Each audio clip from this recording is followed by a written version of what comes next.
గం గణపతి నమః. ఓం నమః శివాయ. రామాయణంలో 7 కాండలు ఉన్నాయి. బాలకాండ, అయోధ్యకాండ, అరణ్యకాండ, కిష్కింధకాండ, సుందరకాండ, లంకకాండ, ఉత్తరకాండ. బాలకాండ. అడవిలో రత్నాకర్ని దోపిడి దొంగ ప్రయాణికులను దోచుకుంటూ చంపేస్తూ ఉండేవాడు. ఒకరోజు నారదుని మాటలు విని బాధపడి మంచివాడిగా మారడానికి దారి చూపని అడుగుతారు. నారదముని రామనామాన్ని జపించమని చెప్తారు. రత్నాకరుడు చాలా ఏళ్ళు రామనామాన్ని జపించి భక్తునిగా మారిపోయారు. ఆయనే వాల్మీకి తమ సన్నై రుద్ర శిష్యులతో కలిసి శాస్త్రంలో నివసిస్తుండగా బ్రహ్మదేవుడు ప్రత్యక్షమై నువ్వు పలికిన శ్లోకమే భూలోకంలో మొదట కవితం అవుతుంది. రామకథను శ్లోకాలతో రాయగలిగే ఒక విశేష శక్తిని ప్రసాదిస్తున్నాను అన్నాడు. వాల్మీకి ధ్యానం ద్వారా రాముడి గురించి అంతా తెలుసుకుని 24,000 శ్లోకాలతో రామాయణాన్ని రచించారు.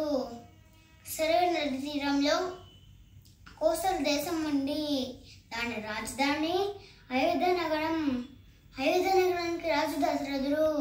అతడికి 3 రాణులు ఉన్నారు, కౌసల్య, సుమిత్ర, కైకేయి. దశరథుడు గొప్ప రాజు. ప్రజలందరూ సంతోషంగా ఉంటున్నారు. కానీ దశరథుడికి కొడుకులు లేని బాధ ఉండేది. దశరథుడు ఒకసారి వేటాడుతూ జంతువు అనుకుని ఇంక మాయను చంపుతారు. అప్పుడు అమ్ముని నాకు కలిగిన పుత్ర శోకం నీకు కలుగుతుంది అని శపించారు. జరిగిన సంగతి విన్న రాజుగారు వశిష్ఠుడు శాపాన్ని నిజం చేయడానికి ఆయన భగవంతుని కొడుకుని ఇస్తారు. పుత్రకాంక్ష యాగం చేయమని చెప్తారు. గొప్ప ప్రతిభావంతుడైన ఋష్యశృంగుడు యాగంని జరిపిస్తారు.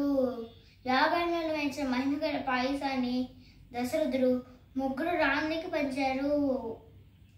1 సంవత్సరం గడిచాక కౌసల్యకి రాముడు, సుమిత్రకి లక్ష్మణుడు, శరథుడు, కైకేయికి భరతుడు జన్మించారు.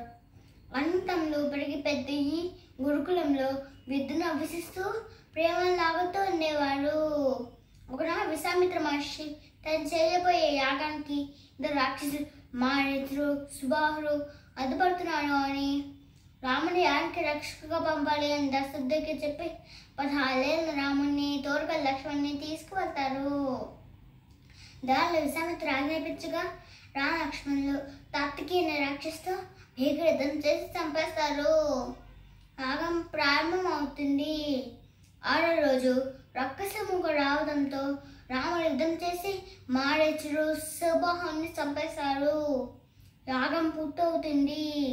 తర్వాత విశ్వామిత్రుడు విధానాన్ని వాయించే జనక మహారాజు యాగం చేయబోతున్నారు. అక్కడ ఒక మహాధనుసు ఉంది. దాని దేవతలు రాక్షసులు ఎవరు ఎక్కుపెట్టలేకపోయారు. దాన్ని చూపిస్తానని తీసుకువెళ్తారు. దాని జనక మహారాజు ఒకనాడు భూమి దున్నుతుండగా భూమి లోపల ఒక శిశువు దొరికింది. ఆమెకు సీత అని పేరు పెట్టి కూతుళ్ళా పెంచారు. సురు మహారాజునికి పిదిన వాళ్ళకి కుమార్తెలను సీతనిచ్చి పెళ్లి చేస్తాను అంటారు. చాలా మంది ప్రశ్నించారు, కానీ ఎవరి వల్ల కాలేదు. రాముడు ఆ మహాధనుసుని పెట్టి విత్తనాలు లాగారు. వెళ్ళు 2 ముక్కలు అయింది. జనకుడు కుమార్తెలను సీతను రాముడికి ఇచ్చి, ఉరిమిదని లక్ష్మణుడికి ఇచ్చి, అలాగే జనకుడు తమ్ముడు కుమార్తెలైన మాండవిని భర్తలకు ఇచ్చి, సుతకీర్తిని శరథుడికి ఇచ్చి హిరుకుతుమారులు ఘనంగా కళ్యాణం చేస్తారు. దశరథుడు కొడుకులు కోడళ్లతో ఆయటికి బయలుడుతుండగా దారిలో గొదిలి ధనుసు ధరించి ఉగ్రరూపంలో ఉన్న పరశురాముడు వాళ్ళని అడ్డుకున్నారు. రాముడితో అన్నారు, నా దగ్గర శ్రీ మహావిష్ణువు కానుకగా ఇచ్చిన ధనుసు ఉంది, దీంతో బాణాన్ని ప్రయోగించలేదని నేను దౌర్జన్యం చేస్తానన్నారు. రాముడు ఆ బిల్లుని తీసుకుని నార సంధించి బాణాన్ని పెట్టి ప్రయోగించిన అన్నారు. పరశురాముడు అహంభావానికి పోయింది. రాముడు ఆశీర్వదించి వెళ్ళిపోయారు. అయోధ్యలోని ప్రజలందరూ రాముడికి ఘన స్వాగతం పలికారు. బాలకాండ సమాప్తం.